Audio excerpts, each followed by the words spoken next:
Okay, we're diving straight into one of the absolute most frustrating grocery store guessing games of all time, picking a watermelon. Honestly, it feels like a lottery, right? Well, today in this explainer, we're completely pulling luck right out of the equation. We're looking at a foolproof methodology from Elias Yoder, an Amish farmer out in Lancaster County.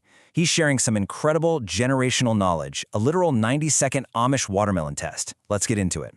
Look, we all know the drill. You walk into the supermarket in the middle of July, you stand in front of this massive cardboard bin of melons, and you just guess.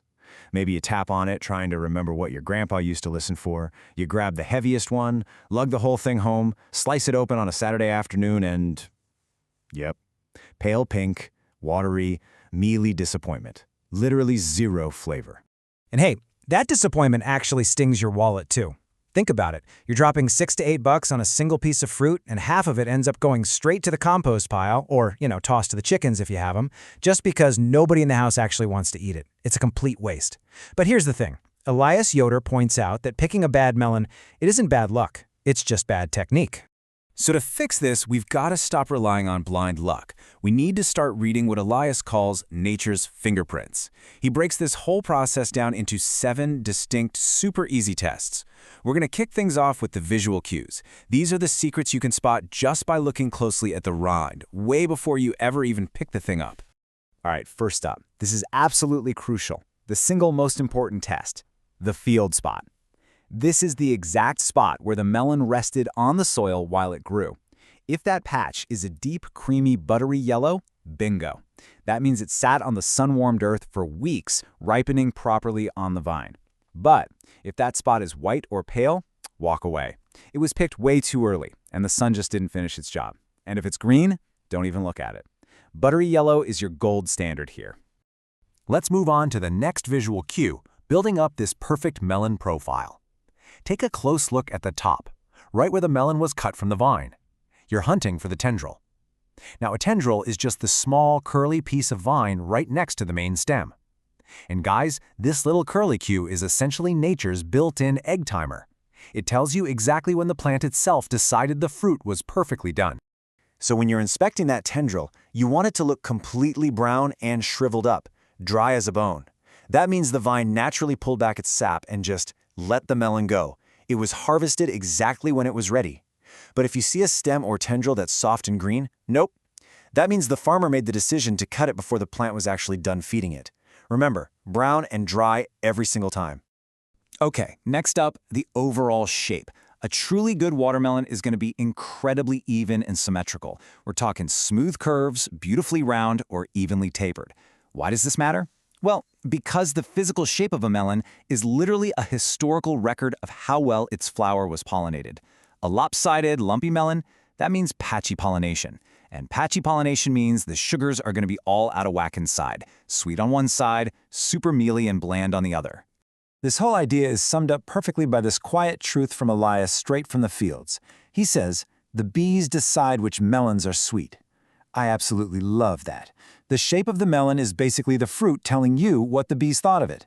Lots of visits from lots of bees equals perfectly even seed development, perfectly even growth, and most importantly for us, perfectly distributed sugars.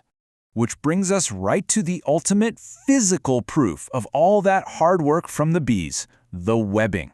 You might have heard these called sugar lines. They look like these fine brown spider webs sort of threaded across the green rind. Scientifically speaking, these are actually pollination scars. Every single time a bee touched that developing flower, it left a tiny little mark that healed into a brown line as the fruit grew. So if you're comparing 2 melons, the one that is totally covered in those brown spiderweb lines, that one guarantees high sugar because it was heavily worked over by pollinators. A smooth, clean, perfectly green rind actually means very few bee visits. Elias actually uses this as his ultimate tiebreaker. Like if you've got 2 melons in front of you, both with great buttery yellow spots, you always grab the one with the most webbing.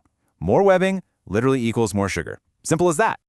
All right, so we've completely exhausted our visual cues. Now, let's transition into the tactile tests. This is where we get hands-on. You're going to physically assess the internal structure of the water and the sugar hiding underneath that rind, using nothing but your hands. The very first tactile test is checking for the give. You're just going to press your thumb gently into the rind. What you're feeling for is a very slight spring, just a tiny, tiny bit of softness right under the skin. Think of the resistance of a ripe pear. Now, if it's rock solid, like knocking on green wood, it's unripe. On the flip side, if your thumb sinks in and it feels genuinely mushy, yeah, the flesh inside is overripe and already breaking down. You're hunting for that perfect, firm but yielding spring. Okay, let's talk about weight. To really grasp the weight test, you just need to remember one absolutely critical number, 90%. A perfectly ripe, sweet watermelon is 90% water by weight. All of those delicious dissolved sugars, they're suspended right in that loose water. And as we know, water is heavy. Because of all that dense water, a ripe melon should actually feel surprisingly heavy for its size. The pro move here is to pick up two identically sized melons, one in each hand. Whichever one feels noticeably heavier, that's your winner. It is literally packed to the brim with water and sugar. The lighter one, the one that feels kind of airy, it either didn't finish filling out on the vine or has been sitting in that grocery store bin so long it's starting to dry out. Always, always take the heavier one. And finally, we arrive at the most famous, yet definitely the most universally misunderstood sensory cue of them all. The auditory test. The thump. Everybody does it, right? But honestly, almost nobody knows what they're actually listening for. So let's clear this up and figure out exactly what your ear needs to find. When you cup the melon and give it a nice, sharp flick with your knuckles, really pay attention to the resonance. You are listening for a deep, hollow boom. Think about the sound of tapping on a wooden barrel that's half full of water. That specific sound means the water inside is loose and the sugars are completely dissolved. If you hear a dull, flat, dead thud, like tapping a solid block of wood, it's unripe. The flesh is still too tight and dense. And hey, if you hear a soft, mushy sound, almost like smacking a pillow, it's way overripe. You really want that satisfying, hollow drum boom. So, let's pull all of this together into a rapid, 90-second routine that you can use literally today. Feel free to snap a picture of this checklist. Number 1, find a buttery yellow field spot. 2, look for a brown, dry stem and tendril. 3, feel for a slight spring in the rind. 4, listen for that deep, hollow boom. 5, make sure it feels surprisingly heavy for its size. 6, ensure it's evenly symmetrical. And number 7, look for heavy brown webbing. Seriously, 90 seconds and you will never ever buy a bad melon again.